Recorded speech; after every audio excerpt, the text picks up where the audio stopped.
de la bioquímica de Marx, ¿sí? Es una lectura light comparado con lo que ya están acostumbrados a leer, ¿sí? Tiene como 10 páginas nada más y es puras generalidades y la mitad de lo que está ahí ya lo leyeron en corto en su mente. Entonces, la clase de hoy tiene como objetivo que se hagan una idea de todo lo que le puede pasar a una enzima en una célula, ¿sí? Después nos vamos a meter enzima por encima y le vamos a decir, a esta le pasa esto y esto otro, ¿sí? Y entonces ustedes ya van a tener la capacidad de entender qué es cada una de esas cosas. Entonces, las enzimas reguladoras se encuentran sujetas a regulación, de esta forma modifican la velocidad de catálisis en respuesta a señales metabólicas específicas. O sea, la capacidad de regulación de una enzima me permite a mí administrar los recursos de una célula, ¿sí? Poder decir, en este momento es momento de degradar, en este momento es momento de sintetizar, en este momento es momento de almacenar, por ejemplo, y así, ¿sí? De distribuir a diferentes tejidos y ese tipo de señales las van recibiendo las enzimas y así es como las enzimas saben qué tienen que hacer. El jefe llega a decirles qué tienen que hacer y de esa forma el trabajador se regula para sacar el trabajo, ¿sí? Entonces, ¿alguien sabe contestar eso?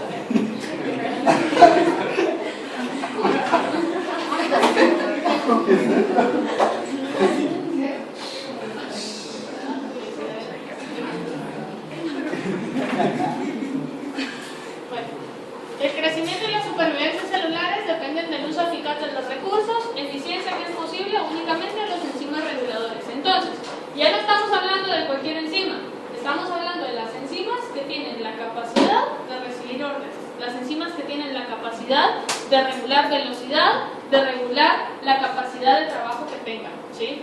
Entonces, la actividad de una enzima regulado cambia como respuesta a señales del ambiente y permite que la célula responda a condiciones variables. Entiéndase una señal del ambiente, una regulación extracelular. O sea, está viniendo insulina, está viniendo glucagón, está viniendo epinefrina, por ejemplo. Esa sería una señal del ambiente local. Si lo quieren ver más grande o a una escala más grande, el ambiente sería estoy comiendo, tengo hambre, ¿sí? Ese tipo de cosas manda señales diferentes al organismo. Y en base a esas señales, la enzima tiene que tener la capacidad de recibir la señal y poderla efectuar, ¿sí? Si la señal es trabajar, pues trabajar. Si la señal es descansar, descansar, ¿sí? Entonces, poder recibir ese tipo de señales. Antes de empezar con la parte dura, lo primero que hay que tomar en cuenta es lo básico, ¿sí? Lo primero es la disponibilidad del sustrato. Es la forma inmediata que yo tengo para poder regular una reacción.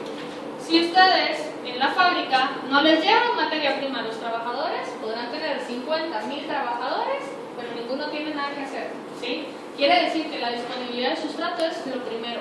Si no hay sustrato, la enzima simplemente no trabaja, porque no tiene nada que convertir. Si estoy viendo la reacción al revés o al finalizar, puede ser una acumulación de productos, lo que conlleve a una reducción en la concentración de sustrato. ¿Cómo así? Si yo tengo 10 sustratos, asumiendo que la relación sea 1-1, estos 10 sustratos se van a convertir a 10 productos, ¿sí o no? Pero cuando se convirtieron a 10 productos, ahora yo tengo 0 sustratos. Quiere decir que el sustrato dejó de estar presente y cuando ya se acumuló el producto, la enzima para, ¿sí? Porque ya no hay más sustrato. Luego las variantes cinéticas. Velocidad máxima y KM, ustedes ya saben que son datos cinéticos sobre el comportamiento de una enzima. Hablamos de enzimas rápidas, de enzimas lentas. Para poner un ejemplo, digamos yo enzima en músculo o yo enzima en hígado. Puede que yo en músculo me sature muy rápido y sea un poco más perezosa, pero yo en hígado puede ser que trabaje más rápido, que logre alcanzar velocidades más altas o que tenga un punto de saturación más alta, a pesar de que el trabajo sea el mismo, ¿sí? Bueno, luego tenemos la concentración de la enzima y esto vendría siendo proporcional o comparado, digamos, a la concentración de trabajadores que ustedes tienen. Si ustedes tienen 10 trabajadores, tienen una producción estándar. Si tienen 100 trabajadores, tienen una sobreproducción. Si despiden a 9 y se quedan con 1, la producción disminuye. Lo mismo pasa con la concentración de enzimas dentro de la célula. Si la concentración es muy alta, hay más trabajadores que pueden sacar más rápido el trabajo. Si la concentración es baja, el número de trabajadores disminuye y el efecto es menor, ¿sí? Lo importante acá es poder ver que una misma célula puede regular la concentración adaptación de la enzima. ¿Cómo lo hace? Con regulación genética, que eso ya es harina de otro costal.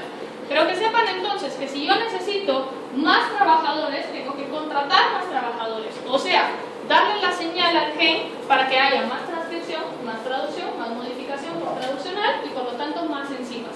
¿Sí? Estoy contratando más. Recursos humanos está contratando más gente acá.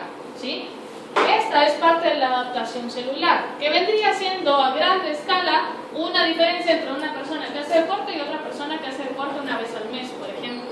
La persona que hace deporte una vez al mes se va corriendo de aquí al campo central y no llega pero ni a la garita del parqueo, ¿sí? O se quedan aturadas de acá abajo. ¿Por qué? Porque la concentración de enzimas o los trabajadores no son suficientes para mantener la demanda energética. Pero si es una persona que hace deporte, su misma célula, cuando empezó a hacer deportes, se cansaba, podía hacer poco a poco va haciendo más. ¿Por qué?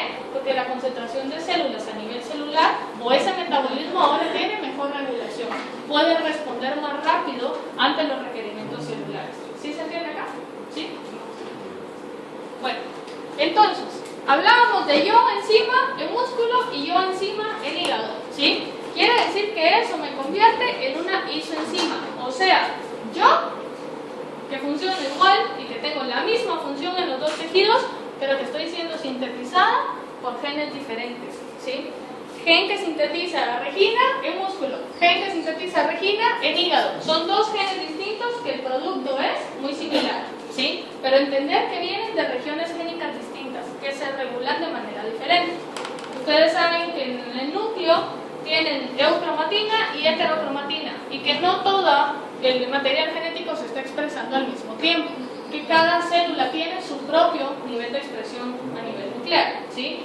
Quiere decir que yo regina músculo en hígado está apagado, yo regina hígado en... ¿no? ¿Cómo es? ¿Sí se lo dije bien? La isoenzima muscular en el hígado está apagada, ¿sí? Y la isoenzima hepática en el músculo está apagada porque solo se está expresando la otra.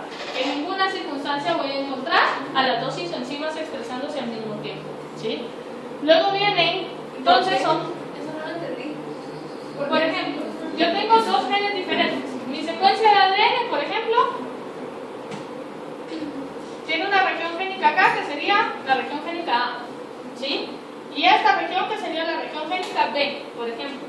Esta expresa para músculo y esta expresa para hígado. Quiere decir que en hígado yo necesito que B esté encendido, ¿sí? Y esta va a estar apagado. Solo se va a expresar esta y esta en hígado no existe, ¿sí? En músculo pasa lo contrario. En músculo esta se apaga y esta se enciende. Y cuando esta se enciende yo tengo esta isoenzima y esta deja de existir, ¿sí? Pero viene a partir de la expresión genética que estoy teniendo de esa célula, ¿sí? ¿Sí? ¿Estamos bien? Son enzimas parecidas, ¿sí? Sería yo y mi clon, por ejemplo, que son dos sujetos diferentes, aunque funcionen igual. Pero, ¿parecidas en qué sentido? ¿En su funcionamiento? Parecidas en función, parecidas si funcionan igual en estructura, tienen algunas variantes estructurales. Puede ser, por ejemplo, que yo tenga el pelo negro, pero que el clon tenga el pelo cancha, por ejemplo, ¿sí? Van a tener algunas diferencias y esas diferencias van a hacer que afinidades y algunas especificaciones de la enzima o algunas regulaciones puedan cambiar, ¿sí? Un ejemplo a gran escala podría ser cómo afecta el KM. Por ejemplo, el KM a nivel muscular de la mayoría de enzimas es más bajo. Si el KM es bajo, quiere decir que la enzima se satura más rápido, ¿sí?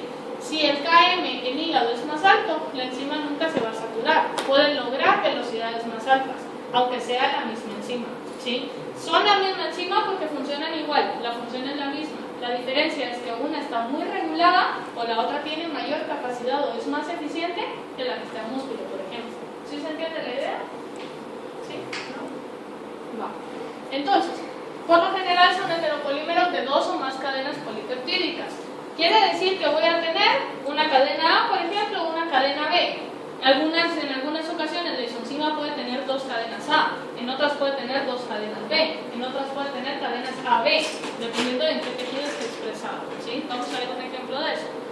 Formas diferentes de una cadena polipeptídica única y este sería el ejemplo que les estaba poniendo. Yo enzima en hígado, yo enzima en músculo, ¿sí? Es la misma enzima, la diferencia es que esta tiene capacidades de saturación muy altas. esta se satura muy rápido. Si se satura muy rápido, deja de funcionar más rápido. Esta puede funcionar por más tiempo y alcanzar velocidades más altas, ¿sí?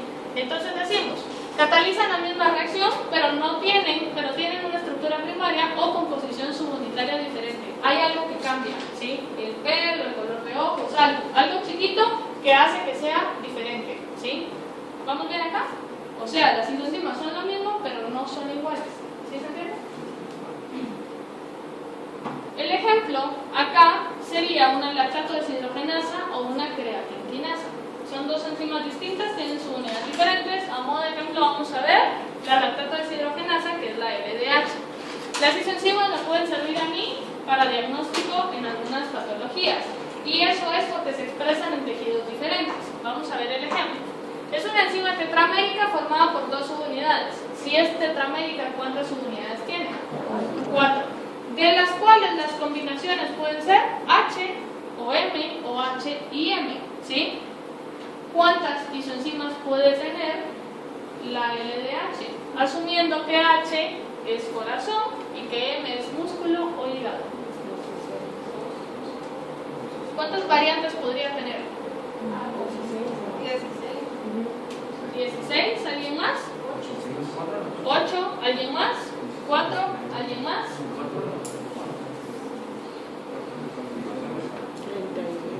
¿No sería 4 a la 4?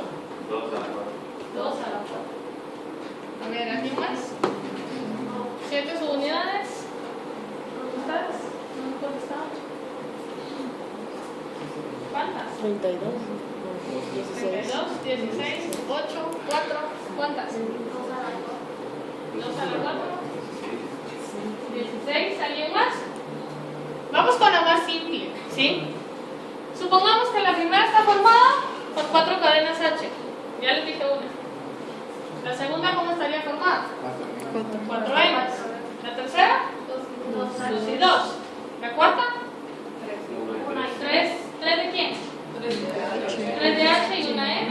¿Y la otra? 3 de M y una H. ¿Cuántas isoenzimas tengo? 5. ¿Sí? Que serían estas de acá.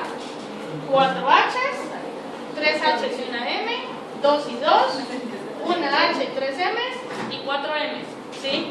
Esta se expresa por completo, dijimos corazón. Y esta se expresa por completo, dijimos hígado y músculo. Ahí ¿Sí? no importa la posición, ¿verdad?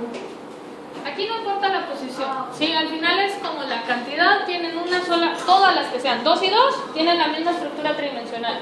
Todas las que sean 3 y 1 tienen la misma estructura tridimensional. Entonces, si se fijan, son isoenzimas porque todas son iguales. En este caso, si dijimos que esto era corazón, la función es la misma, deshidrogenar al lactato, ¿sí? Pero en este caso, en corazón, si se fijan, los únicos genes que están expresados son los genes H, ¿sí? Pero están apagados los genes M.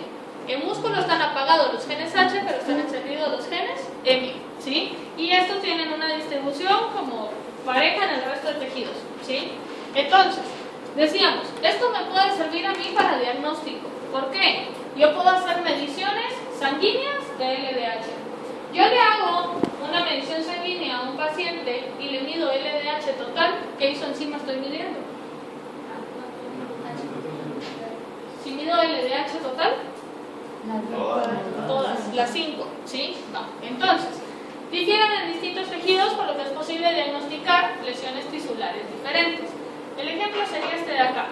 Esto que está acá es una electroforesis, de lo cual no hablamos, entonces ignoren esa parte de la imagen. Vean esto de acá, ¿sí? Yo digo, en una persona normal, esta es la concentración de cada una de las isoformas. LDH 1, 2, 3, 4 y 5. ¿Uno en dónde dijimos que se expresaba? ¿Y la 5? Va. Entonces, si yo veo acá, veo que el patrón normal está cambiando. ¿Cuál está aumentada? ¿Qué isoenzima está aumentada? La 1. Quiere decir que yo de entrada, con ver la diferencia de aumentos en cada una de las isoformas, yo puedo decir, esto es una patología cardíaco muscular cardíaca, ¿sí? Muy probablemente sea un infarto agudo de miocardio, por ejemplo. Si yo veo una distribución de isoformas como esta, ¿qué isoforma es la que está aumentada? La 5, la que está está presente en hígado y en músculo. Quiere decir que yo podría pensar en una hepatitis, por ejemplo. Ahora yo agarro a pacientes B y C y les hago mediciones de LDH total. ¿Cómo tienen la LDH total? Aumentada, los dos, ¿sí? Quiere decir que yo le hice a los dos LDH total, pero identificar la isoforma que está aumentada me permite a mí poder hacer un diagnóstico un poco más específico. ¿Sí se entiende? Lo mismo pasa con la creatinquinasa, que hay una cerebral, que hay una muscular y que hay una cardíaca, por ejemplo, que son diferentes subunidades. Dependiendo de qué isoforma esté aumentada, así es más o menos por donde va el diagnóstico. ¿Sí? Va. Las enzimas, entonces, a nivel biomédico podemos clasificarlas de dos tipos. Las enzimas que normalmente deberían de estar en sangre cuando yo hago mediciones y las enzimas que por ningún motivo deberían de estar o deberían de estar en concentraciones muy bajas. Tenemos entonces enzimas plasmáticas funcionales, o sea, las que funcionan en el plasma, las que funcionan en suero, ¿sí? Las que funcionan en sangre. Están presentes en la circulación y desempeñan un papel en sangre. El ejemplo sería las enzimas de la cascada de la coagulación. Si yo mido enzimas de la cascada de la coagulación y las encuentro en sangre, no es sinónimo de patología, porque ahí tienen que estar, ¿sí? Pero si yo tengo enzimas plasmáticas no funcionales, que son las que no están presentes normalmente, aparecen solo por daño o lesión o alguna enfermedad. Quiere decir que pueden estar en concentraciones bajas, pero ya una concentración elevada va a ser sinónimo de patología, ¿sí? El ejemplo sería, por ejemplo, una lipasa, que una lipasa debería de estar en concentraciones muy bajas, pero en el momento en que aumenten, yo puedo empezar a pensar en una pancreatitis, aunque el aumento sea muy bajo, ¿sí? Lo mismo con una CK, por ejemplo, que sería la creatinquinasa. Un aumento pequeño de esa enzima en sangre me dice a mí, su paciente se está infartando, ¿sí? Y ese tipo de cosas. ¿Vamos de acá? Estos que están acá, las enzimas que ven en la primera columna, esas son las enzimas más populares, o sea, su pan diario cuando estén en el hospital, cuando sean residentes, cuando sean externos y los estén mandando al laboratorio cada rato, ¿sí? Eso es lo que van a llevar todo el tiempo. ALA, que son transaminasas. Amilasa, la CK, la PGT, la LDH, que ya la vimos, la lipasa, por ejemplo, que son enzimas que vamos a ir viendo en algún momento dónde es que funcionan, qué es lo que hacen y por qué en patologías pueden estar aumentadas, ¿sí? Pero entonces lo que yo quiero que vean es que enzimas no solo es transformar, sino que la enzima me puede servir a mí para diagnóstico. Y yo puedo entender el diagnóstico, puedo entender la patología si yo sé lo que la enzima está haciendo. ¿Sí se entiende? ¿Sí? Entonces, la diferenciación celular permite optimizar procesos en organismos multicelulares. Esta diferenciación básicamente es lo mismo que hemos estado hablando a lo largo de toda la clase hoy. Yo en músculo, yo en hígado. Es la misma enzima, con la misma función, pero que viene de productos génicos diferentes. O sea, tiene más KM, tiene menos KM, se puede regular o no. Quiere decir que yo estoy especializando la función de esa enzima de acuerdo a las necesidades del tipo de célula. Por lo tanto, hablo de procesos especializados y la capacidad de generar diversas respuestas ante un mismo estímulo. Por ejemplo, si yo estimulo, a ver, un ejemplo, si yo estimulo glucagón, por ejemplo, con glucagón, yo estimulo hígado, no puedo recibir la misma respuesta a nivel muscular. El músculo no responde ante el glucagón, ¿sí? Quiere decir que yo estoy especializando la respuesta para que el glucagón genere un efecto más rápido en hígado, dejando toda la hormona para que pueda atacar únicamente a este tejido. Como les dije, todo lo que les estoy diciendo acá lo vamos a volver a ver, pero necesito que lleven una idea de todas las formas en las que se puede regular una enzima. ¿Vamos bien hasta acá? ¿Sí? ¿Siempre queda mucha información? ¿No? ¿Sí? Vale. Tengo otras enzimas, que estas son como las obreras, digamos, ¿sí? Las enzimas que tienen la capacidad de echarse todo el trabajo de la regulación encima. Que al final, que si viene la regulación extracelular, bueno, va a venir extracelular, pero va a venir a caer a una enzima alostérica, ¿sí? ¿Qué era un sitio alostérico? Un sitio diferente al sitio activo. Ajá. ¿Y se acuerdan de los inhibidores que vimos ayer? Que los inhibidores se unían a sitios alostéricos. Quiere decir que acá, pero aquí ya no estamos hablando solo de inhibidores, estamos hablando ahora de efectores alostéricos. Decíamos que el alosterismo podía ser positivo o que podía ser negativo. ¿Cuándo era positivo? Cuando estimulaba la enzima. ¿Qué esperaría con la velocidad máxima si le pongo una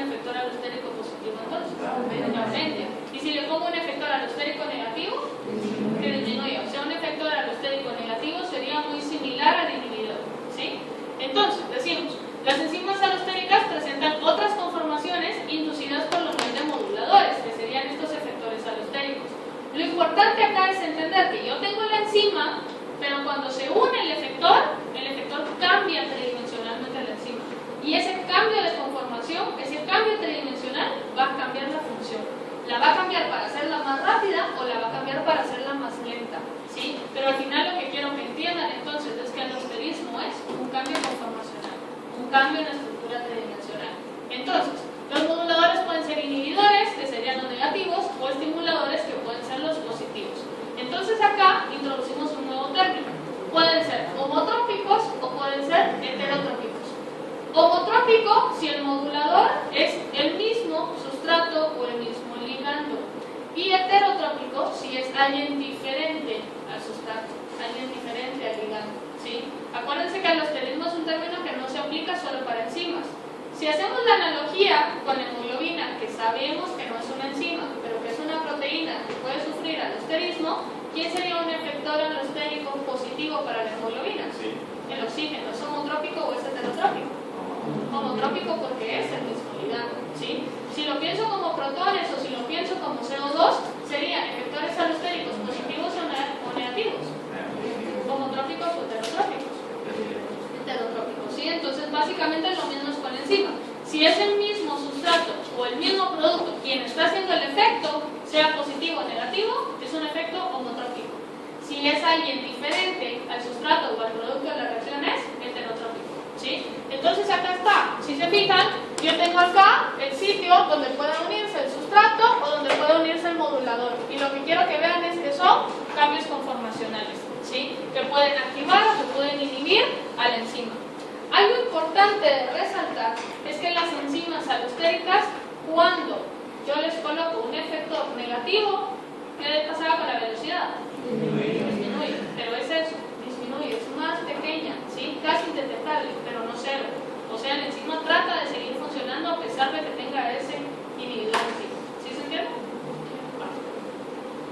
Este es un ejemplo, es una reacción que vamos a ver cuando veamos glucólisis, pero lo que quiero que vean es que es la fructosa 6-fosfato más un ATP. Ese ATP está introduciendo un segundo fosfato. Quiere decir que ahora hablo de una fructosa 1,6 bifosfato, ¿sí? Y el ATP hidrolizado. Quiero que vean ahí, porque ese código de estas X o de esos triangulitos es lo que vamos a usar en el resto del metabolismo, donde la X es parar y el triangulito es seguir. Quiere decir que el ATP ahí, ¿qué está haciendo? Parando la reacción. O sea, es un efector alostérico negativo, homotrópico, porque el ATP está dentro de la reacción. ¿Sí lo ven? Bueno, ahora el citrato. O sea que heterotrópico está adentro. Heterotrópico está fuera de la reacción. Homo adentro. Homo igual en la reacción. ¿Sí? Ahora el citrato. Completa la oración. Efector alostérico negativo, heterotrópico. Ahora el AMP. Positivo, heterotrópico. Ahora el ADP. Positivo, homotrópico. ¿Sí? La fructosa 2,6 bifosfato. Heterotrópico. ¿Sí? ¿Cómo que heterotrópico? ¿Por qué heterotrópico? Porque es 2 y no 1. ¿Sí? ¿Cómo lo sé? Si está dentro de la reacción, ATP, ADP, ATP, ADP, al revés, los dije, pero estos dos, homotrópicos. Si están fuera de la reacción, por ejemplo, citrato, no hay citrato en la reacción. ¿Sí? 2,6 difosfato no está en la reacción, son heterotrópicos. AMP no está en la reacción, es heterotrópico. ¿Sí? ¿Vamos bien hasta acá? Acá, ¿a quién estoy regulando? A la enzima que cataliza esta reacción. ¿Sí? Si se fijan, estoy hablando de una sola enzima, solo para que se hagan la idea. La enzima que cataliza esta reacción, como ustedes lo pueden ver, es activada por la fructosa 2,6 bifosfato. Pero detrás de la producción del 2,6 bifosfato, no se imaginan el relajo de regulación que hay. ¿Sí? Entonces se los digo para que se vayan haciendo la idea, porque esta es de las enzimas más duras que vamos a llegar a ver en algún momento. En algún momento al final del semestre. ¿Sí? Pues eso lo vemos ahorita. Pero entonces para que lleven la idea de que todos los mecanismos que van acá los tienen que entender porque los vamos a ver. ¿Sí? Solo una pregunta, si fueran los, tendrían que darse los dos negativos para que se den la... No es necesario. Solo uno. Por ejemplo, Si me jalan de los dos, me tienen más, ¿sí? Mientras más negativos tenga, yo voy a parar la reacción más. Mientras más positivos tenga, yo voy a acelerar más la reacción. Algo importante, y gracias por preguntar, no todos los efectores tienen el mismo estímulo. Por ejemplo, yo les podré decir con esta enzima que AMP, ADP la estimulan así. O sea, le están diciendo así como, hay que trabajar, el lunes hay que ir a trabajar. Pero la fructosa 2,6-bifosfato es, tenés que trabajar, ¿sí? Entonces, es un efector alostérico más fuerte, ¿sí? Que genera un cambio conformacional más drástico para que la enzima sea más afín al sustrato y pueda alcanzar valores de saturación más altos y, por lo tanto, una velocidad máxima más rápida, ¿sí? Y se pueden dar también negativos y positivos. Raro, casi no. O sea, sería como decirle a la enzima C, Pero no sé. pero no hace, ajá. Entonces, por lo general no, porque todo va relacionado. O sea, si yo estoy produciendo acá esto, o sea, voy a la fructosa 1,6-bifosfato, pensemos, esta es una reacción glucólisis, ¿sí? La glucólisis en algún momento termina en Krebs, y citrato es parte del intermediario de Krebs. Entonces, al final es como un ciclo, porque un ciclo muy grande, todo el metabolismo, porque al final lo que yo estoy haciendo acá es, por ejemplo, empezar con la estimulación y lo voy rápido, pero el producto final me va a venir a pagar acá, me va a decir, yo ya estoy en exceso, yo ya trabajé suficiente, es hora de empezar a parar, ¿sí? Entonces puede ser que la fructosa 2,6-bifosfato todavía esté pegada, porque viene por regulación hormonal, pero que el citrato se esté empezando a pegar, ¿sí? Y se está empezando a pegar en lo que la concentración de la otra empieza a bajar, ¿sí? Entonces puede ser, pero no es que generen un efecto completamente contrario, ¿sí? No entiendo por qué el ADP es negativo si es necesario para la reacción, o sea, necesita ese resultado. Sí, lo que pasa es que en este caso el ATP está funcionando en la reacción, pero el objetivo de esta, junto con las otras 9 restantes de glicólisis, es producir ATP, ¿sí? Entonces, si el ATP está en exceso, quiere decir que usted ya logró el objetivo. Entonces, algo importante también de resaltar acá es que ese ATP no se está uniendo a la misma posición, ¿sí? Sino el ATP que usted ve en la reacción está en el sitio activo, pero el segundo ATP está en un sitio alostérico, ¿sí? Entonces, tiene que haber mucha concentración de ATP para que ese sitio alostérico se pueda abrir, ¿sí? Entonces, cuando veamos la reacción vamos a ir viendo cuál es el objetivo en ese momento. Ahorita tal vez no pueda perder o perder a los demás aquí en la clase, ¿sí? Lo que me interesa que vayan ubicando ahorita es quién es negativo, quién es positivo y cuál es el efecto que va generando al enzima, ¿sí? Entonces, aquí está el efecto de un modulador positivo o de uno negativo que sean heterotrópicos. Entonces acá está, pequeños cambios en la concentración de un modulador se puede asociar con grandes cambios en la actividad. Entonces quiero que vean aquí, este sería el control, la gráfica de Michael Smenten que estuvimos viendo en el transcurso de la semana. En este caso yo le puse un efector alostérico positivo, ¿sí? ¿Y qué espero acá? Que aumente la velocidad, ¿sí? Y aquí yo le puse uno negativo. ¿Qué está pasando? Está disminuyendo la velocidad. Quiere decir que ahora, si se fijan, yo voy necesitando más sustrato para poder saturar, porque la enzima va muy lenta, ¿sí? Tiene que aumentar mucho la concentración de sustrato para que esa enzima tal vez funcione, ¿sí? Pero lo que quiero que vean es que no está en cero la actividad, sino únicamente va bajando. Mientras más inhibidores tenga, la actividad va bajando más, ¿sí? Que usualmente es lo que pasa. Bueno, otros tipos de regulación serían parecido a lo que estábamos hablando con el citrato, que se generan retroalimentaciones negativas o se generan proactivaciones. Aquí, si se fijan, estamos hablando entonces que los enzimas reguladores son inhibidos de forma específica por el producto final de la ruta, de toda la ruta. Si yo veo la enzima acá, la enzima 1 convierte A B, pero la enzima 2, B ahora es el sustrato y pasa a un producto C, y así sucesivamente. Toda la ruta está ocurriendo con el objetivo de sintetizar un producto, ¿sí? Ahora, este producto, si yo lo veo a esta reacción, ¿quién es el producto de la reacción? B, pero el producto final de la ruta es P, y ahora P va a venir a inhibir a la enzima, que vendría siendo como el citrato en la reacción anterior. Sería un efector alostérico heterotrópico, ¿sí? Que va a venir, pero que trae un mensaje de una ruta más allá adelante. Decir, bueno, si ustedes estaban en producción, empaque ya se atrasó, ¿sí? Empaque ya tiene suficiente, entonces producción pare porque todo lo que producción va a terminar de sacar todavía tiene que ir a empaque. ¿Sí se entiende esa parte? ¿Sí? O sea, que el producto es el efector. El producto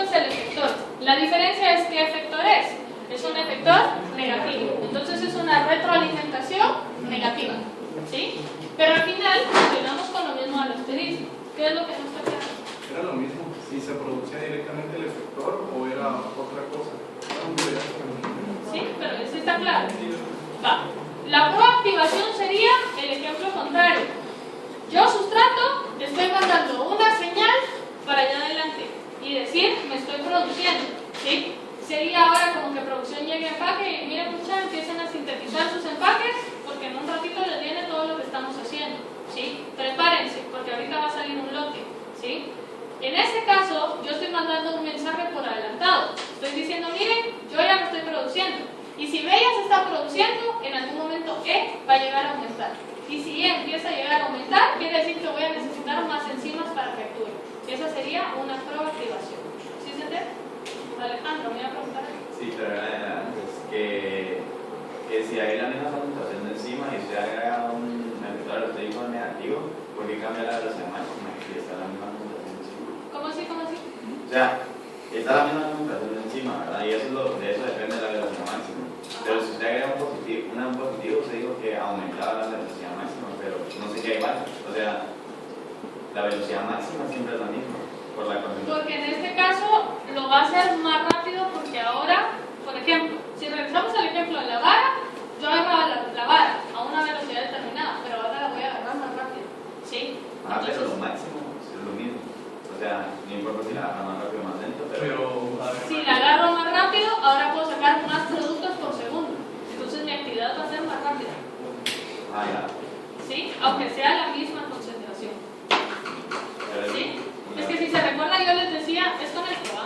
Si yo les decía, aquí la velocidad no puede ser más máxima. Pero en estas condiciones, ¿sí? Aquí yo cambié condiciones y aquí yo cambié condiciones. Quiere decir que esta velocidad no va a poder ser más máxima aunque usted le agregue más modulador positivo. Pero esa es la velocidad con el modulador positivo. No sé si contesto su pregunta. ¿Sí? Va. Entonces, pregunta. En la de proactivación, entonces, ¿qué es lo que lo va a incluir? Como que el mismo producto. no. Proactivación es un efector positivo. Es un efector positivo heterotrópico. Alguien de otra reacción que me está viniendo a decir que me apure a trabajar. ¿Sí? La retroalimentación negativa es al revés. Es un negativo heterotrópico. Es alguien de adelante que me está diciendo que ya para de trabajar. ¿Sí? Es el producto final de la ruta. O sea, es B para B. Las reacciones de A a B. ¿Sí? Es heterotrópico. ¿Sí? O sea, si la reacción es glucólisis, por ejemplo, yo sé que para glucólisis hay 10 pasos. ¿Sí? Donde la glucosa es el sustrato, solo la reacción 1. De la última reacción el sustrato ya no es glucosa, pero el producto final es piruvato. Es como que el piruvato viniera a dar la señal a Pero el producto final es parte de la reacción, ¿no? No, de la reacción global. Aquí hay muchas reacciones. Una reacción, 2, 3, 4, 5 reacciones. El producto de la quinta reacción le está dando la señal a la primera reacción. El producto acá es B, pero P es quien me está dando la señal. Por eso el producto final de la ruta, no de la reacción. Siempre el producto va a ser efector alostérico negativo de la primera reacción. ¿O No podría necesario, ser podría ser positivo. No, Pero si fuera podría ser positivo, sí, puede ser. y que sigan produciendo. Puede ser de cualquiera. Puede ser de cualquiera. Si se fija aquí, el ejemplo le dice, B está produciendo una proactivación a la E4, ¿sí? Pero puede ser una E3, puede ser una E10, o incluso puede ser a la ruta que sigue, ¿sí? Al siguiente camino. Pero entonces sí podría ser homotrópico, si es de la misma reacción. En este caso no, porque la reacción acá, si es la E4, homotrópico sería D o E. Pero aquí quien está dando las señales, D. No, pero me refiero en la negativa. Podría ser homotrópico. Si es una retroalimentación negativa, no. Porque la retroalimentación es como el repaso, ¿sí? Como decir, ya terminamos un tema y ahora lo vamos a repasar, ¿sí? Ya terminé la ruta y ahora vengo a decir, ya no más, ya estoy en exceso. El objetivo acá es que A se convierta en P, si lo ven como una reacción global, ¿sí? Quiere decir que P en exceso tiene que parar el resto de reacciones.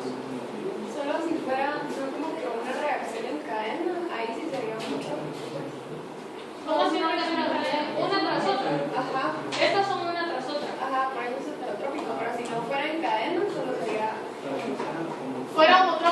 D le estuviera diciendo a la enzima que pare. O que si E a P, P le estuviera. O de E a P, que si B le estuviera dando la señal a la E5, por ejemplo. Eso sería homotrópico. Pero en este caso no sería una retroalimentación, ¿sí? Solo sería un efector alostérico negativo, homotrópico. No es una retroalimentación. La retroalimentación siempre consiste con alguien final de la ruta o de otra ruta que venga a apagar una de las primeras enzimas, ¿sí? Como apagar el cable. No, o sea, no entiendo por qué si sería de P a E5 sería homotrópico y si es de P a E1 es heterónimo. Porque aquí es la reacción, ¿sí? Si P apaga E5, P es el producto de E5. Pero si es a la otra enzima, es heterotrópico porque no tiene nada que ver en esa reacción, ¿sí? Y siempre la lleva a parar para que no se siga produciendo el producto final. Exacto, es como decir, ya estamos en exceso. Por ejemplo, si su objetivo de ventas al mes es llegar a las 100.000 ventas, si ustedes llegan por las 800.000, ¿cuánto? 80.000 ventas, si ustedes van como por las 80.000 ventas y tienen suficiente materia prima, ustedes saben que ya no tienen que comprar más porque van a llegar al objetivo del mes. Entonces ustedes, el de contabilidad, por ejemplo, quien vaya midiendo las ventas del mes, le va a decir al encargado de compras, ya no compré esta materia prima. Aunque el proceso de producción siga, porque faltan las otras 20.000. ¿Podría haber alguna reacción en donde no se esté produciendo mucho producto o falte más producción de producto, entonces se haga una retroalimentación como positiva? La retroalimentación Sí, positiva siempre. es la proactivación. ¿Sí? Pero. Eso sí puede ser como o heterotrópico.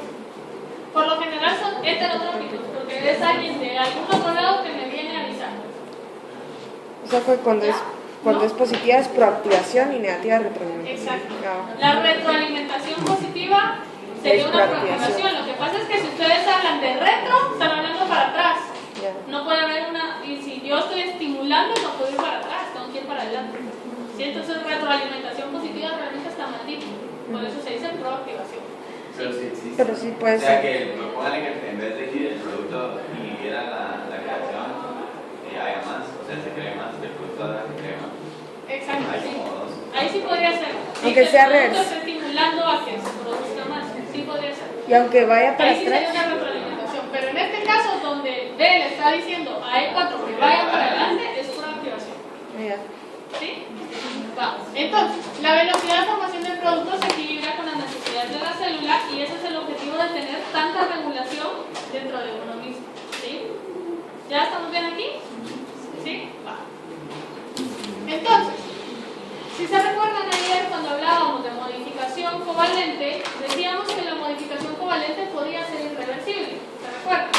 Pero yo les dije, no todas las modificaciones covalentes son irreversibles. De hecho, casi todas son reversibles. ¿Sí? Entonces decimos, suele ser más lenta que la regulación alostérica.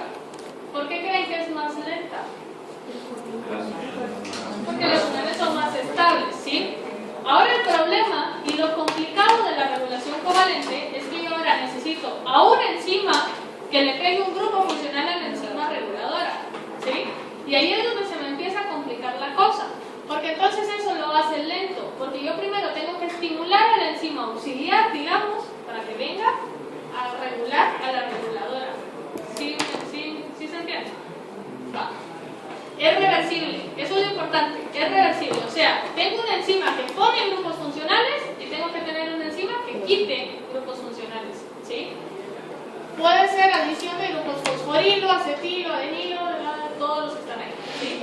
Los que más me interesan son los grupos fosfato y los hidroxilo, son los más populares, ¿sí? Esos son los que vamos a ver. Los tipos más comunes, les dije, es fosforilación y por lo general se dan residuos de serina, treonina y tirosina. ¿Qué tienen en común una serina con una treonina? A ver, la química 1. ¿Qué tienen?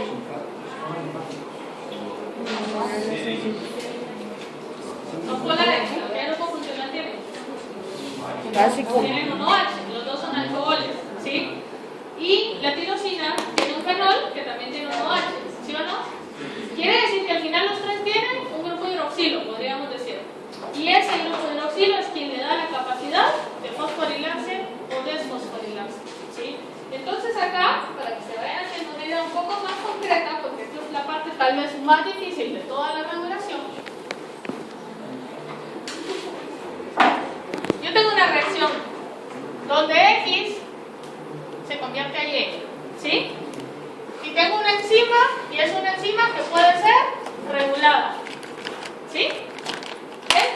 enzima tiene algún residuo, digamos, de serina. Y la serina ustedes saben que tiene 1H. ¿Sí? Yo puedo generarle fosforilación a esta enzima. La fosforilación no es más que agregar un grupo fosfato. ¿Sí? Pero ese fosfato lo va a añadir otra enzima.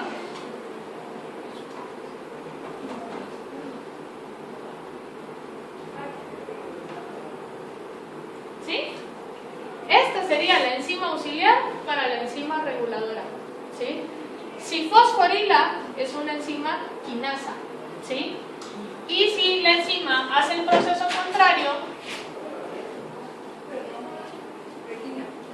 ahorita voy.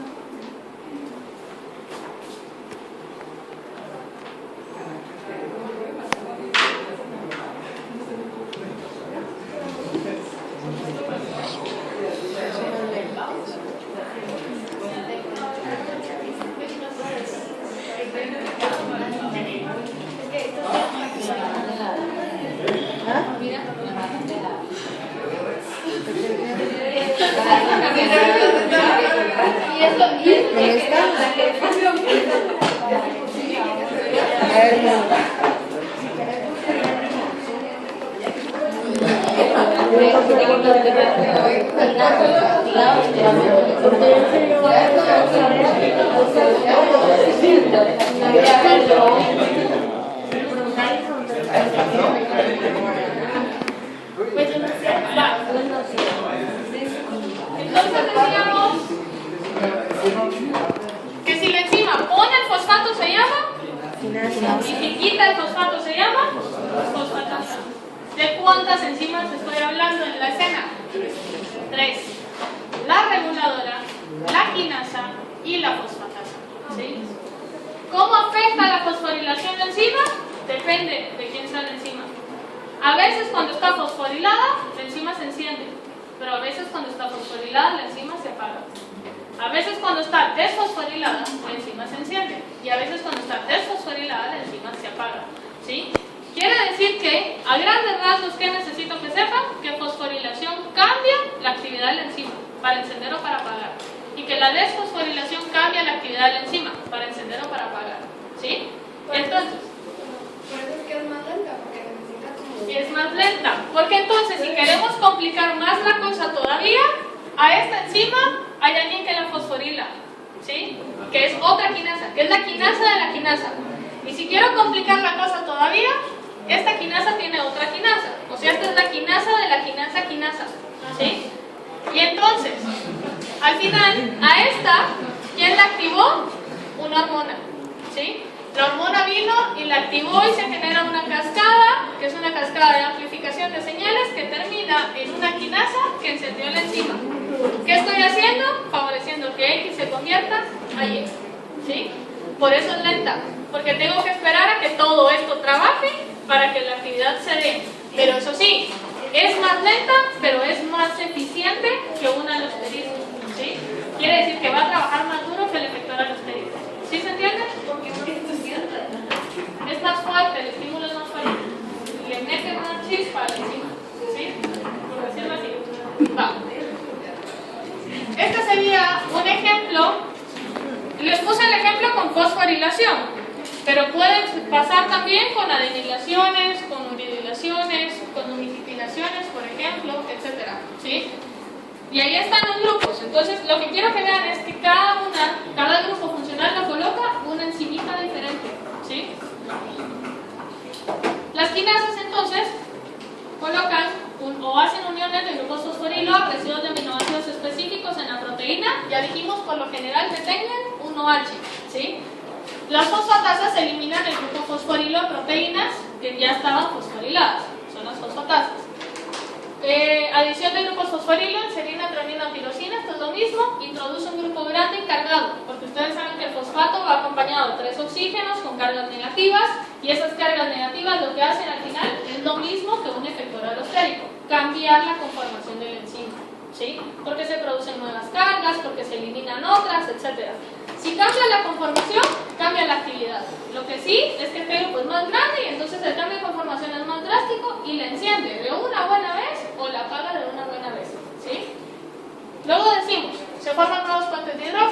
conformación o repulsión de grupos R, modificación de la estructura nativa, que sigue siendo nativa, pero en una conformación distinta. ¿Vamos bien acá? ¿Sí?